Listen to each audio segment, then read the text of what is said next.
నమస్కారం. కథను వినబోయే శ్రోతలకు చందమామ కథలు బై ఆర్కే స్వాగతం. ప్రస్తుతం చెప్పబోయే 4 కథలలో మొదటి కథ నల్ల పిచ్చుక. మాళవిక రాజ్యంలోని అభయారణ్యంలో ఒక అందమైన చిన్న పూరిపాక ఉండేది. అందులో వీరభట్టు అనే వృద్ధుడు, ఆయన మనవరాలు చంద్రహాస నివసిస్తూ ఉండేవాళ్ళు.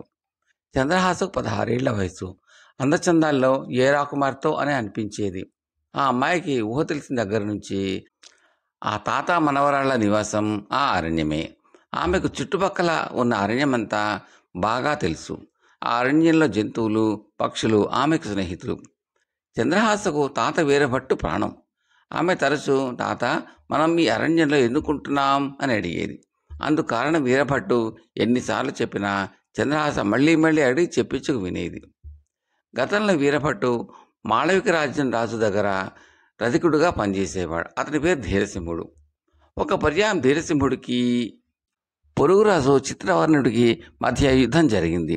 ఆ యుద్ధ సమయాన ధీరసింహుడున్న రథాన్ని వీరభట్టు నడిపిస్తున్నాడు. పోరు ముమ్మరంగా సాగుతున్న తరుణంలో చిత్రవర్ణుడు విసిరిన ఈట వచ్చి ధీరసింహుడి భుజాన్ని తాకి గాయపరిచింది. ఆ తర్వాత యుద్ధంలో ధీరసింహుడు విజయం సాధించినా తనకు గాయం కావటానికి వీరభట్టు అజాగ్రత్తే కారణం అని భావించి అతడికి నగర బహిష్కారం విధించాడు రాజు. అప్పటి నుంచి వీరభట్టు తల్లి తండ్రి లేని చంద్రహాసతో అరణ్యంలో కాపురం ఉండసాగాడు. ఒకరోజు చంద్రహాస ఊయల ఊగుతూ ఉండగా ఆమె దృష్టి ఒక నల్ల పిచ్చుక మీద పడింది. అది ఒక పొద దగ్గర ఎగరలేక రెక్కలు అల్లల్లాడిస్తూ పడి ఉంది. చంద్రహాస దాని దగ్గరకు వెళ్ళి దాని చేతిలోకి తీసుకున్నది. పిచ్చుక రెక్కల్లో గాయమై ఉన్నది.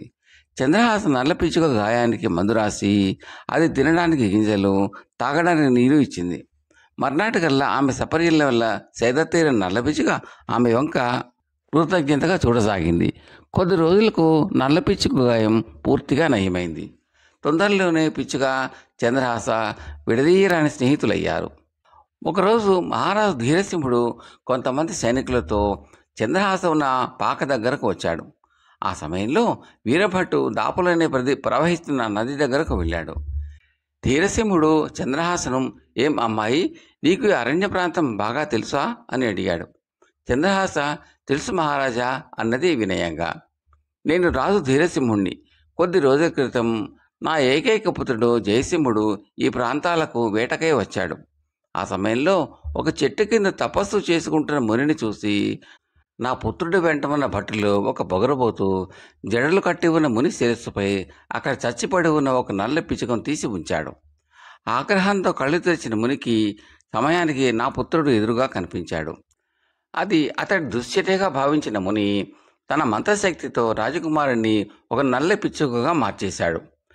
సైనికుల ద్వారా ఈ విషాద వార్తను విన్న నేను నల్ల పిచ్చుకను వెతకడం కోసం ఈ అరణ్యానికి వచ్చాను అన్నాడు. అప్పుడు చంద్రహాస, ప్రభు, నేను ఆ నల్ల పిచ్చుకను చూడటమే కాదు, గాయపడి ఎగరలేని స్థితిలో ఉన్న దాన్ని కాపాడాను కూడాను. అది దాపులో ఉన్న చెట్లలోనే ఉన్నది అంటూ చిన్నగా చప్పట్లు కొట్టింది. ఆ మరుక్షణం నల్ల పిచ్చుక ఎగురుతూ వచ్చి చంద్రహాస భుజం మీద వాలింది. ఆ నల్ల పిచ్చుకను చూసిన రాజు తన కుమారుడు తిరిగి దక్కినంతగా సంతోషపడ్డాడు. ప్రభు, రాకుమారుడికి నిజరూపం ఎలా వస్తుందో తెలియటం లేదు అన్నది చంద్రహాస. ఆ తర్వాత నేను ఆ శపించిన మునిని దర్శించి ఆయనకు జరిగిన అవమానానికి రాజకుమారుడు కారణం కాదని, ఒక భట్టుడని చెప్పి వాస్తవం వివరించాను. అప్పుడు అకారణంగా శిక్షకు గురైన రాజకుమారుడిపైన జాలి కలిగి ఆ ముని నాకు మంత్రజలం ఇచ్చి, అకారణంగా శిక్షకు గురైన వ్యక్తి ఎవరైనా ఈ జలాన్ని ఆ నల్ల పిచ్చుక మీద చల్లితే తిరిగి అతడికి నిజస్వరూపం వస్తుందని చెప్పాడు అన్నాడు రాజు. రాజు ఇలా చెప్పగానే చంద్రహాస ఆనందంగా, ప్రభు, సమస్య పరిష్కారం అయిపోయినట్టే అన్నది. ఆ జవాబు అర్థం కాని రాజు ఆత్రంగా, ఏ విధంగా అంటూ ప్రశ్నించాడు. ప్రభు, నేను లోగడ తమ వద్ద రతికుడుగా పనిచేసిన వీరభట్టు మనవరాలిని. నా పేరు చంద్రహాస. యుద్ధంలో శత్రురాజు విసిరిన ఈట వల్ల తమరు గాయపడినప్పుడు ఆ కోపంలో అందు కారణం ఏమై ఉంటుందో అని ఆలోచించకుండా మా తాతకు నగర బహిష్కార శిక్ష విధించారు. ఆ విధంగా ఆయన అకారణంగా శిక్షకు గురయ్యాడు. అయితే దేశం పట్ల, మీ పట్ల ఉన్న అచంచల భక్తి కారణంగా ఆయన ఉద్యోగ సంపాదనకు మరొక రాజ్యానికి వెళ్ళక ఇక్కడే అరణ్యంలో కాపురం ఉంటున్నాడు. అకారణంగా శిక్షకు గురైన మా తాత చేత ఆ మంత్రజలాన్ని నల్ల పిచ్చుక మీద చల్లించండి అన్నది. అప్పుడే నది నుంచి తిరిగి వచ్చిన వీరభట్టు రాజును చూసి ఆయనకు సాష్టాంగ నమస్కారం చేసి సంగతి తెలుసుకుని మంత్రజలాన్ని నల్ల పిచ్చుక మీద చల్లాడు. ఆ మరుక్షణం అక్కడ నల్ల పిచ్చుక మాయమై రాజకుమారుడు జయసింహుడు ప్రత్యక్షమయ్యాడు. ఇది చూసి రాజు పరమానంద భరితుడై ధీరసింహుడు, వీరభట్టు, ఆనాడు నీకు అకారణంగా నగర బహిష్కరణ శిక్ష విధించినందుకు విచారిస్తున్నాను అన్నాడు. అందుకు వీరభట్టు వినయంగా, ప్రభు, ఆనాడు తమరు నాకు విధించిన శిక్ష ఈనాడు యువరాజుకు వరమైంది.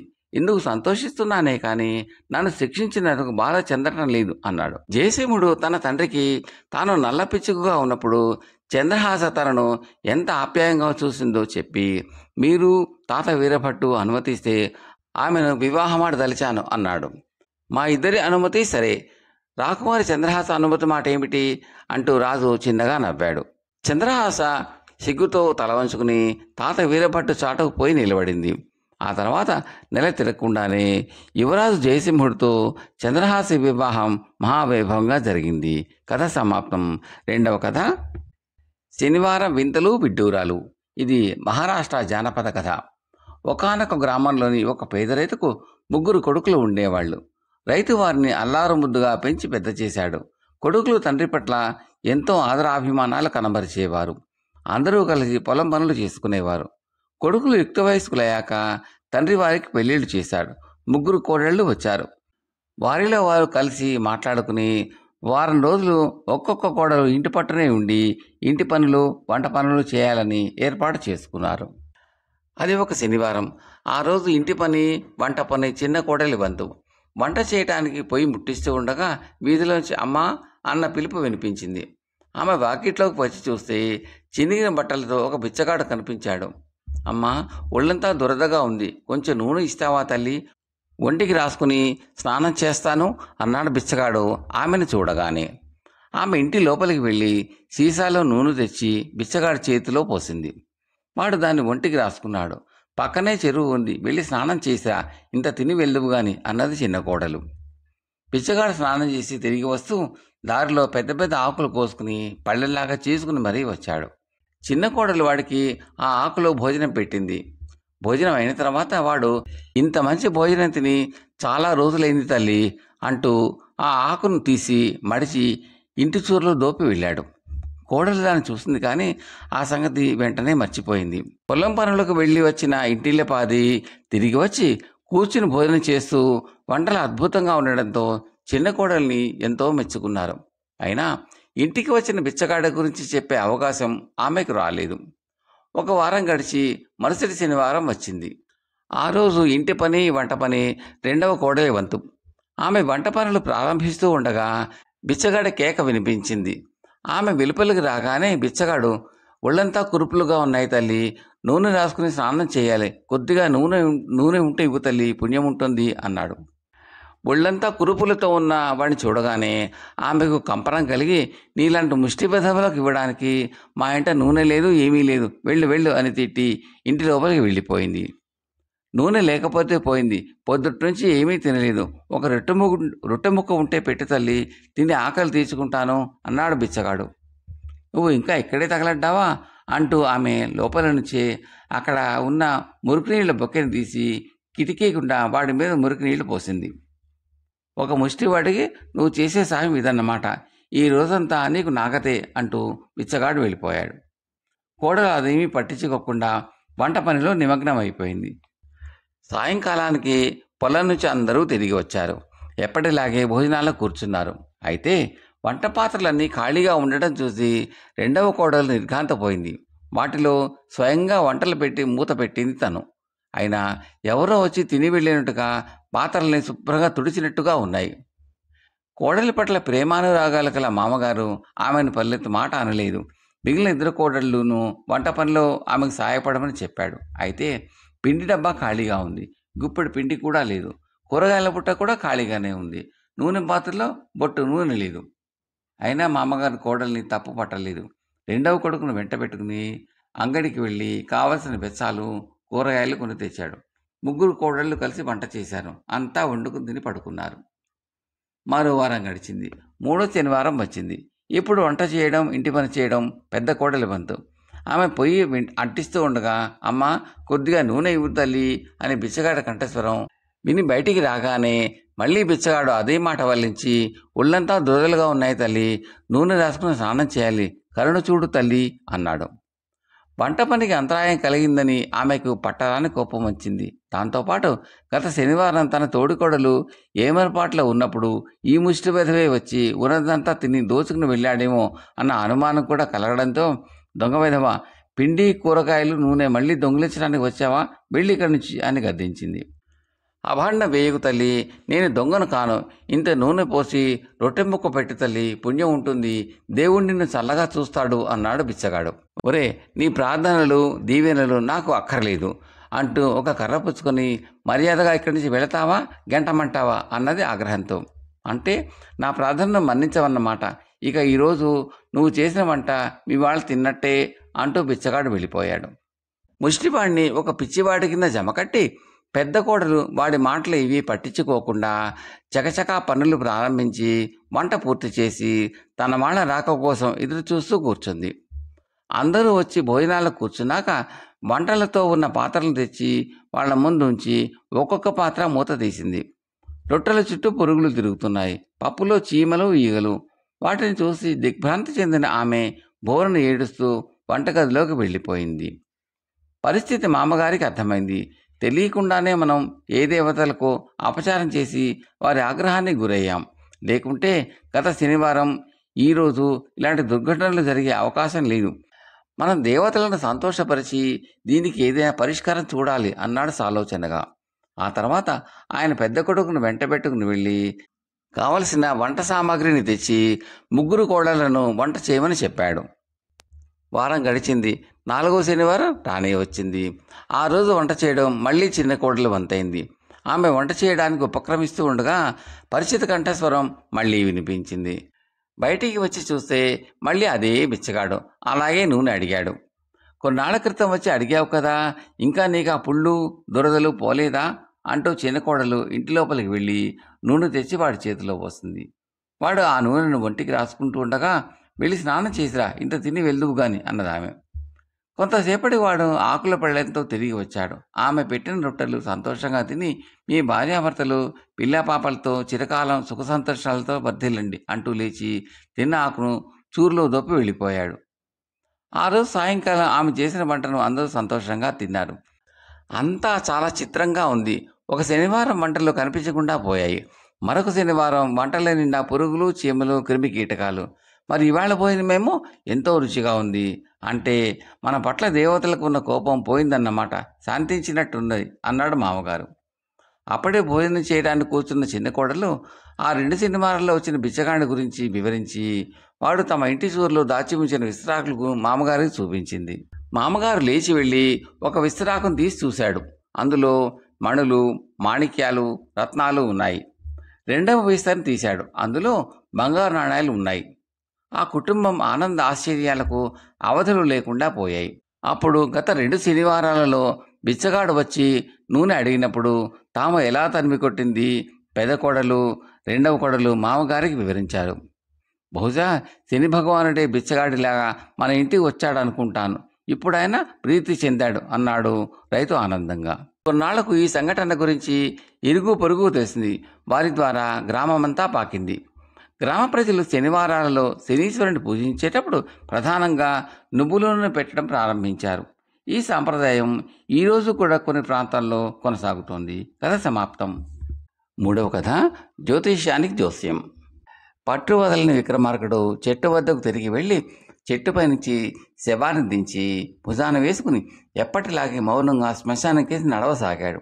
అప్పుడు శవంలోని బేతాళుడు, రాజా, ఇంత అర్ధరాత్రి వేళ భయం గొలిపి శ్మశానంలో నువ్వు ఇంతగా శ్రమ పడుతున్నావంటే అందుకు కారణం నువ్వేదో ఒకానొక మహత్కార్యాన్ని సాధించదలిచావని తెలుస్తూనే ఉంది. అయితే చాలామందిలో తమ శక్తికి మించిన కోరికలు, వాటిని సాధ్యం చేసుకోవాలన్న తాపత్రయం చూస్తూ ఉంటాం. అలాంటి వాళ్ళు శాస్త్రాలను వల్లివేయడంలో తప్ప ఇతరత్రా తార్కిక దృష్టిని, మానవ స్వభావాన్ని గురించిన లోతైన పరిజ్ఞానం లోపించడంతో నిరాశకు గురవుతూ ఉంటారు. అలాంటి వారికి నువ్వు భిన్నుడివా కాదా అన్న సంశయం కలుగుతున్నది. నీకు తగు హెచ్చరికగా ఉండేందుకు ఒక జ్యోతిష్శాస్త్ర పండితుడు అతడికి ఆ శాస్త్రంలో తన అనుభవం ద్వారా పాఠాలు చెప్పిన ఒక సామాన్యుడు కథ చెబుతాను, శ్రమ తెలియకుండా విను అంటూ ఇలా చెప్పసాగాడు. పూర్వం వేములవాడ అనే గ్రామంలో సీతారామయ్య అనే ఒక ఆయన ఉండేవాడు. ఆయన కొడుకు పేరు భాస్కరుడు.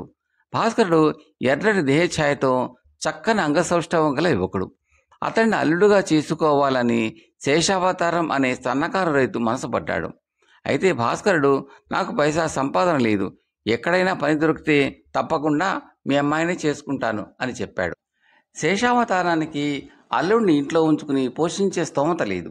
భాస్కరుడిని ఎలాగైనా పెళ్లికి ఒప్పించాలని శేషావతారం పలు విధాల ఆలోచించి చివరకు గ్రామంలో పేరుపడ్డ జ్యోతిష పండితుడు మృత్యుంజయుడిని ఆశ్రయించాడు. శేషావతారం ఆయనకు సంగతి చెప్పి భాస్కరుడు తనకు తానుగా ఎప్పటి నుంచి సంపాదిస్తాడో చెప్పమని కోరాడు. మృత్యుంజయుడు సీతారామయ్య కుటుంబీకులవి, శేషావతారం కుటుంబీకులవి జాతకాలు తెప్పించుకుని ఏవేవో లెక్కలు కట్టి, భాస్కరుడు నీ కూతురు సంజయ్ని పెళ్లి చేసుకుని మతంగాపురం వెళితే అక్కడ 2 చేతులా సంపాదిస్తాడు అని చెప్పాడు. భాస్కరుడికి జ్యోతిష శాస్త్రమన్నా జ్యోతిషం చెప్పేవారన్నా కూడా ఏమాత్రమూ నమ్మకం లేదు. కానీ సీతారామయ్య మాత్రం మృత్యుంజయుడి జోస్యాన్ని పూర్తిగా నమ్మాడు. ఆయన కొడుకుతో సంజయ్ను చేసుకోమని మరీ మరీ చెప్పాడు. ఇదంతా శేషావతారం జ్యోతిష్కుడితో కలిసి ఆడుతున్న కపట నాటకం. దమ్మిడి ఆదాయం లేకుండా నేను పెళ్లి చేసుకోనుగాక చేసుకోను అన్నాడు భాస్కరుడు. నువ్వు నా మాటని సంజయ్ని పెళ్లి చేసుకుని మతంగపురం వెళ్ళు. జ్యోతిష్కుడు చెప్పినట్టు అక్కడ నీ జాతకం ఫలించకపోతే తిరిగిరా. నిన్ను నీ భార్యను నేనే పోషిస్తాను. పెళ్లి చేసుకోనంటావు, నువ్వు నాతో ఉండనక్కర్లేదు అన్నాడు సీతారామయ్య. చేసేదేమీ లేక భాస్కరుడు తండ్రి మాటలకు తలవంచి సంధ్యను పెళ్లి చేసుకున్నాడు. ఆమెను వెంట పెట్టుకుని మతంగపురం చేరుకున్నాడు. అక్కడ నివాసం కోసం ఒక గృహస్థు ఇంటికి వెళ్ళి, అయ్యా, కొత్తగా ఈ ఊరు వచ్చాము, మీ ఇంట్లో ఆశ్రయం కోరుతున్నాను. నాకు ఇక్కడ ఏదైనా ఆదాయం లభిస్తే మీకు తగిన ప్రతిఫలం ఇచ్చుకోగలను అన్నాడు. ఆ గృహస్థు అతన్ని ఎగాదిగా చూసి, మా ఇల్లు చాలా పెద్దది, ఒక భాగంలో నువ్వు ఉండవచ్చు. అయినా నీ వివేకాన్ని సమయజ్ఞతను పరీక్షించినదే నీకు ఇల్లు ఇవ్వను. నాకు రాములు, సోములు, నాగులు, వెంకులు అనేవాళ్ళు బాకీ ఉన్నారు. ఎవరింటికి వెళ్తే బాకీ వసూలు అవుతుందో చెప్పు, వాళ్ళ ఇంటికి వెళతాను. బాకీ వసూలైందంటే ఇక నువ్వు నా ఇంట్లో ఉండొచ్చు అన్నాడు. ఏదో ఒకటి చెప్పకపోతే ఆయన తనకు ఇల్లు ఇవ్వనంటాడని భయపడి, అయ్యా, తమరు నాగులు ఇంటికి వెళ్ళండి, ఈరోజు అతడు మొత్తం బాకీ తీర్చేస్తాడు అన్నాడు భాస్కరుడు. గృహస్థు నాగులు ఇంటికి వెళ్ళాడు. నాగులు ఆయనకు 2 చేతులు జోడించి, అయ్యో, తమరే బయలుదేరి వచ్చారా, నేనే మొత్తం బాకీ తీర్చేయడానికి తమరింటికి బయలుదేరబోతున్నాను అంటూ ఆయనకు డబ్బిచ్చి పంపాడు. మొత్తానికి భాస్కరుడికి ఆ గృహస్థు ఇంట్లో ఆశ్రయం దొరికింది. ఈ విషయం ఆ నోట ఈ నోట ఊరంతా పాకింది. భాస్కరుడు గొప్ప జ్యోతిష్కుడని అంతా నమ్మి అతడి వద్దకు ఒకరొకరే రాసాగారు. భాస్కరుడు ఆ వచ్చిన వారిని రకరకాల ప్రశ్నలు వేసి తనకు కావలసిన విషయాలను తెలివిగా రాబట్టి దానికి లోకజ్ఞానాన్ని జోడించి తనకు తోచింది చెప్పేవాడు. అతడు చెప్పినవన్నీ తూచా తప్పకుండా జరిగాయి.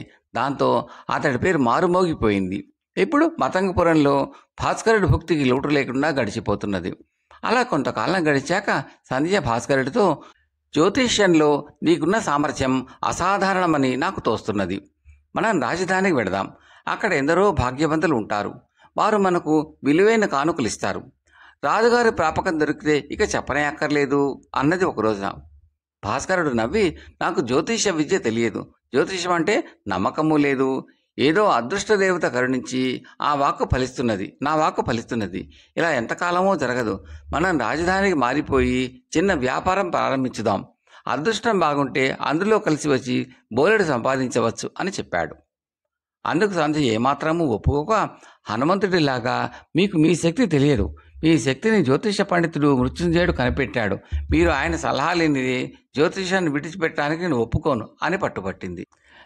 భార్య మాట కాదనలేక మృత్యుంజయుడి వద్దకు ప్రయాణం కట్టబోయాడు భాస్కరుడు.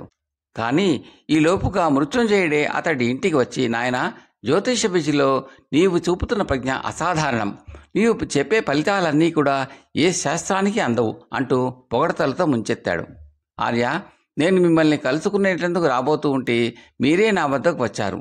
తమరి రాకకు అంతరార్థమేమిటో తెలుసుకోవాలని ఉంది అన్నాడు భాస్కరుడు. మృత్యుంజయుడు వెంటనే, అందుకే నీది అసాధారణ ప్రజ్ఞ అన్నాను. నీకు నేను వచ్చిన పని చెబుతాను విను అన్నాడు. మృత్యుంజయుడి ఊళ్ళో రంగస్వామి అనే రైతు ఉన్నాడు. రాజు కొలువులో ఉన్న కొడుకు దగ్గరకు ఊరు విడిచి రాజధానికి వెళ్ళిపోతూ ఆయన తనకున్న 5 ఎకరాల పొలాన్ని అమ్మకానికి పెట్టాడు. అయితే 100 వరహాలు విలువ చేసే పొలాన్ని అతడు 1000 వరహాలకు తక్కువ ఇవ్వనంటున్నాడు. ఎవరూ కొనడానికి రావటం లేదు. చివరకు రంగస్వామి మృత్యుంజయుడినే ఆ పొలం కొనమని బలవంత పెట్టసాగాడు. ఇది చాలా అన్యాయం కదా, ఆ పొలాన్ని మీరెందుకు కొనుక్కోవాలి అన్నాడు భాస్కరుడు. అదంతా ఒక పెద్ద కథ. ఒకప్పుడు రంగస్వామి పొలంలో పంటలు సరిగ్గా పండక అప్పుల పాలయ్యాడు. నేను అతడికి ధైర్యం చెప్పడం కోసం అతడి పరిస్థితి మెరుగై అప్పులు తీరిపోతాయని చెప్పాను. అతడి కొడుకు రాజుగారి కొలువులో ఉద్యోగం వస్తుందని కూడా చెప్పాను. ఆ పొలంలో 10,000 వరహాల విలువ చేసే బంగారు కాసులు దొరికే సమయం కూడా ముందు ఉంది అన్నాను. ఒక బంగారు కాసులు మినహా మిగతావన్నీ జరిగాయి. ఇప్పుడు రంగస్వామి ఆ పొలాన్ని నాకే అమ్మి ప్రత్యుపకారం చేయాలని అనుకుంటున్నాడు. ఆ పొలం 1000 వరహాలు విలువ చేయదు. బంగారు కాసుల విషయం కాదని నేను అనలేను. ఇలాంటి పరిస్థితిలో ఏం చేయాలో దారితోచక నీ దగ్గరికి వచ్చాను అన్నాడు మృత్యుంజయుడు. నేను మాత్రం ఏం చేయగలను అన్నాడు భాస్కరుడు అయోమయంగా. నువ్వు ఆ పొలంలో బంగారు కాసులు దొరుకుతాయన్న నా జోస్యం నిజమవుతుంది అంటే నేనది కొనుక్కుంటాను అన్నాడు మృత్యుంజయుడు. అయ్యా, సంపాదనకు ఏ దారి తోచకుండా ఉన్న నాకు జ్యోతిష్య విద్యతో దారి చూపించిన మహానుభావులు మీరు. మీకు తెలియనివి నాకు తెలుస్తాయా అన్నాడు భాస్కరుడు ఆశ్చర్యంగా. నాయన, నీది అమోఘమైన వాక్కు, నాది జ్ఞానం, నీది అదృష్టం. నేను నీ మీదనే ఆధారపడుతున్నాను. ఏ విషయమో చెప్పు అని బతిమాలాడు మృత్యుంజయుడు. ఆయన మాట కాదనలేక చివరకు ఆయన్ను పొలం కొనుక్కోమని సలహా ఇచ్చి పంపేశాడు భాస్కరుడు.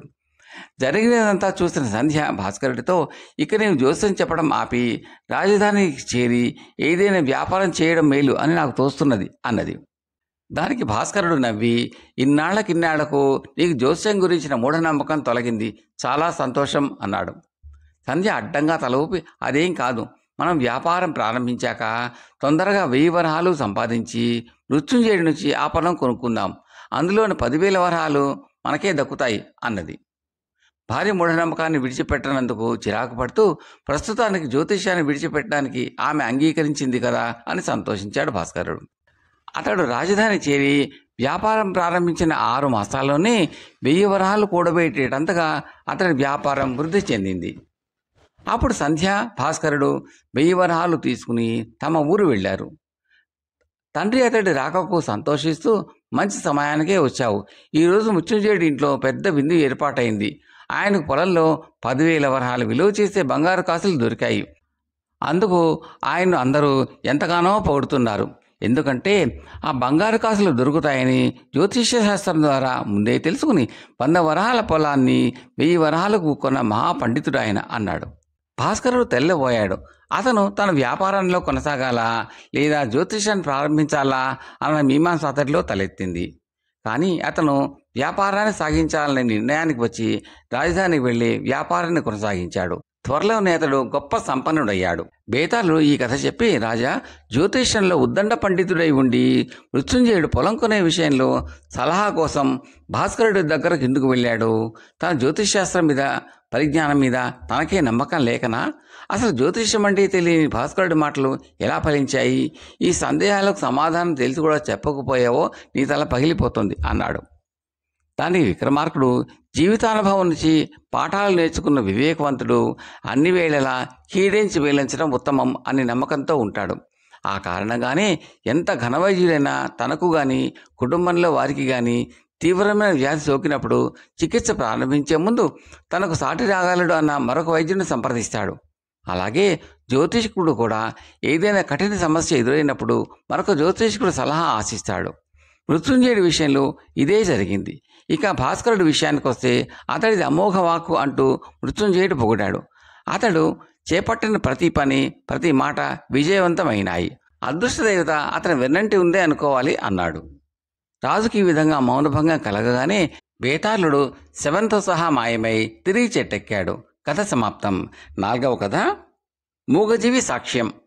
కథలకు వెళ్ళబోయే ముందు శ్రోతలకు మనవి, మీకు ఈ కంటెంట్ నచ్చితే లైక్ చేయండి, బంధుమిత్రులు షేర్ చేయండి, సబ్స్క్రైబ్ చేసి గంట సింబల్ కూడా నొక్కండి. మీ సూచనల్లో, సలహాల్లో, కామెంట్లో తప్పక తెలపండి. చాలామంది చూస్తున్నారు కానీ లైక్ చేయడము, కామెంట్లు పెట్టడం చేయటం లేదని దయచేసి చేయండి. అది మాకు ఎంతో ప్రోత్సాహకరంగా ఉంటుందండి. Thank you very much. ఇక కథలోకి వెళ్దామా? మూగజీవి సాక్ష్యం. శ్రీలంగేరి గ్రామంలో భీమయ్య అనే రైతు ఉండేవాడు. అతడు తనకున్న 4 ఎకరాల పొలంలో గుమ్మడికాయలు కాయించి వాటిని దాపులనే ఉన్న కోలార పట్టణంలోని దుకాణదారుకు అమ్ముతూ ఉండేవాడు. ఒకసారి భీమయ్యకు దూర ప్రాంతాన ఉన్న బంధువులను చూసి రావాల్సిన అవసరం కలిగింది. అతడు పొలం కాపలా కాసి చెంగయ్యకు సంగతి చెప్పి, నిన్ను తిరిగి రావడానికి 1 నెల రోజులైనా పడుతుంది, పొలం కాపలా అశ్రద్ధ చేయకు అని హెచ్చరించి వెళ్ళాడు. చెంగయ్య 4-5 రోజులకు ఒకసారి చొప్పున తన కొడుకు ఒంటెద్దు బండిలో 10-12 గుమ్మడికాయలు వేసుకుని కోలార పట్టణంలోని దుకాణదారుకు అమ్మసాగాడు. 1 నెల రోజులు గడిచాక భీమయ్య తిరిగి వచ్చాడు. అతడు వెళ్ళేటప్పుడు సుమారుగా గుమ్మడి పాదులకు ఎన్నెన్ని కాయలు ఉన్నది లెక్క పెట్టుకుని వెళ్ళాడు. ఇప్పుడు చూస్తే వాటిలో చాలా లేనట్టు తెలిసిపోయింది. ఈ దొంగతనం చెంగయ్యదే అయి ఉంటుంది అనుకుంటూ అతడు దొంగను పట్టేందుకు ఒక ఉపాయం ఆలోచించాడు.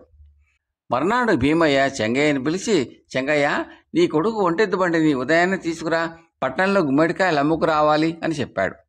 మర్నాడు చెంగయ్య బండి తోలుకు వచ్చాడు. భీమయ్య ఒక 25 గుమ్మడికాయలు కోయించి బండిలో వేశాక చెంగయ్యతో, నా ఒంట్లో కాస్త నలతగా ఉంది, దారి మార్గమంతా ఒకటే కుదుపులు, ఎద్దును ఊరికి అదిలించి తోలకు, దాని దారిని దాని పోని అన్నాడు. చెంగయ్య అలాగే చేశాడు. బండి సరాసరి పట్టణంలోని దుకాణం ముందుకు వెళ్ళి ఆగింది. బండిలోని గుమ్మడికాయలు చూసిన దుకాణదారు చెంగయ్యతో, ఎప్పుడూ 10-12 కాయల కంటే ఎక్కువ తేనివాడివి, ఒకేసారి ఎన్ని కాయలు తెచ్చావేం అన్నాడు. దాంతో చెంగయ్య దొంగతనం బయటపడింది.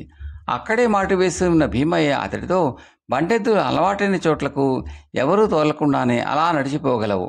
ఇప్పుడు ఈ మూగజీవి నువ్వు దొంగవని సాక్ష్యం చెప్పింది, నిన్ను పనిలోంచి తీసేస్తున్నాను అన్నాడు. కథ సమాప్తం.